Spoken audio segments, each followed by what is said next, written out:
Pessah est appelé par la tradition Zman Cherutenu, le temps de notre libération. Libération de l'esclavage et des persécutions diverses que le pharaon avait imposées au peuple juif, bien sûr. Libération qui est aussi l'acte de naissance du peuple d'Israël. Le soir de la fête est aussi celui du questionnement, celui des 4 fils qui, à travers leurs interrogations dans la Haggadah, le texte lu autour de la table familiale, nous invitent à chercher d'année en année les résonances actuelles de la sortie d'Égypte. Parmi ces questions, je vous invite à réfléchir cette année à une question rarement posée, celle de la motivation du pharaon lorsqu'il a décidé d'assigner les Hébreux à l'esclavage. La logique de cette motivation est problématique. En effet, la première période du séjour de la famille du patriarche Yaakov en Égypte était caractérisée par une coexistence parfaite entre les Égyptiens et les Hébreux. Certes, Yosef était le vice-roi du pays qu'il avait sauvé de la famine, mais il y avait aussi Yaakov, son père, dont la venue, le révèle le Midrash, avait immédiatement rétabli les crues du Nil, fondement même de l'existence de l'Égypte. Bref, il apparaissait clairement aux Égyptiens que les Hébreux étaient porteurs de bénédictions dont bénéficiait leur pays. Après la mort de Yaakov, de Yosef et de tous ses frères, un vent mauvais se lève. Un verset résume la nouvelle perception des enfants d'Israël par les Égyptiens, je cite, « Allons, agissons avec ruse avec lui, de façon qu'il ne s'accroisse pas, et que, au cas où il se produirait une guerre, il se joigne à nos ennemis, combattent contre nous et quittent le pays. » Les apporteurs de bénédictions sont soudain devenus des ennemis.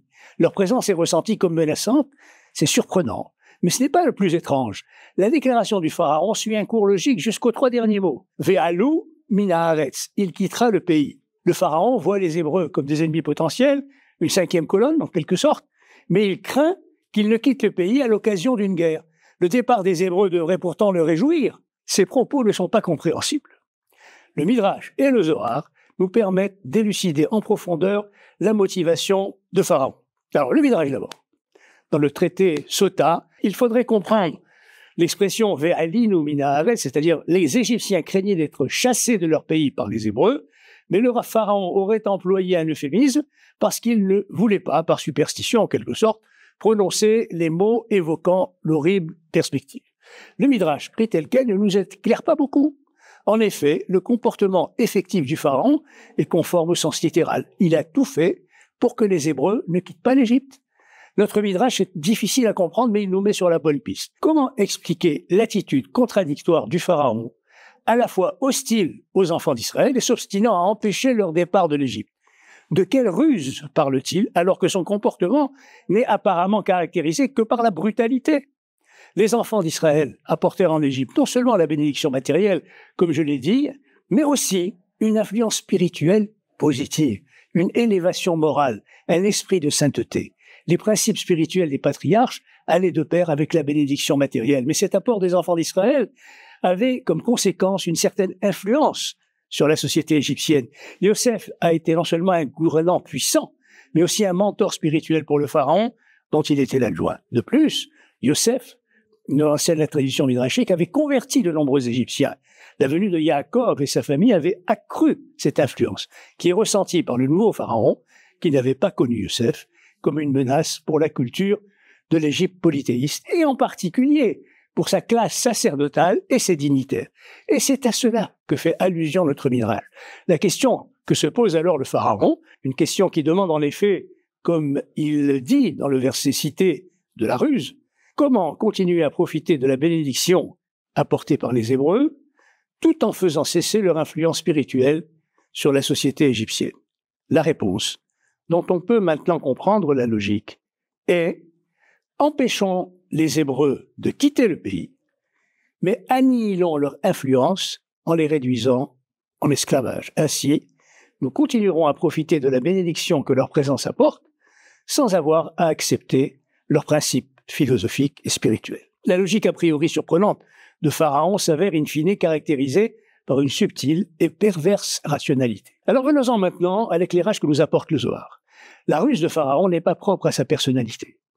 Elle a pour source un modèle spirituel que le Zohar et la littérature inspirée par la Kabbale expliquent à propos de la stratégie des forces de l'impureté vis-à-vis de la sainteté. Ou si on préfère une formulation différente à propos de la stratégie des forces négatives qui s'opposent au projet divin vis-à-vis des forces positives. Les forces négatives qui se coupent de la source divine, c'est-à-dire des forces de la vie, ne peuvent exister qu'en capturant l'énergie de la sainteté. Et quand elles y parviennent, elles la retiennent prisonnière, l'instrumentalisent et exploitent ainsi la vitalité dont cette énergie est chargée en la détournant de sa finalité.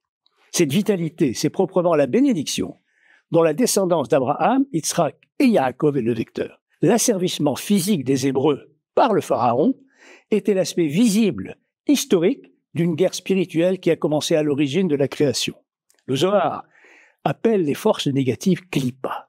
Ça veut dire écorce en hébreu. L'écorce est bien sûr utile quand elle exerce loyalement sa fonction protectrice de la pulpe qui est l'essentiel du fruit. Mais la klipa, au sens du Zohar, est une écorce qui se considère comme la finalité du fruit et qui voit la pulpe comme un moyen mis à sa disposition pour perdurer et prospérer. Pour comprendre plus concrètement ce que signifie l'enseignement du Zohar, le corps physique est une enveloppe, une klipa par rapport à l'âme. Son rôle est de véhiculer dans le monde physique la spiritualité de l'âme. Mais lorsque le corps s'érige enfin et asservit l'âme comme un moyen, alors il est une mauvaise klipa. La logique du Pharaon est la logique de la mauvaise klipa. Et jusqu'à la délivrance des Hébreux de l'Égypte, c'est cette logique qui domine le monde. Sous l'éclairage du Zohar, on comprend mieux l'enjeu de la délivrance de l'Égypte. La défaite du Pharaon inscrit dans l'histoire de l'humanité le premier échec de la stratégie des forces négatives pour capter et asservir l'énergie de la sainteté chargée de bénédiction. La première défaite historique de la Klippa, la libération de l'Égypte de l'énergie de la sainteté portée par Israël, n'est que le début d'un processus qui se déploiera sur la durée de l'histoire. Un long processus qui se poursuivra néanmoins, non sans difficulté, jusqu'à son accomplissement ultime, la libération messianique, c'est-à-dire la bénédiction universelle non détournée par les forces négatives. En d'autres termes, l'échec de Pharaon annonce l'échec final du mal face au bien. La sortie d'Égypte a, en ce sens, une actualité permanente et elle concerne toute l'humanité.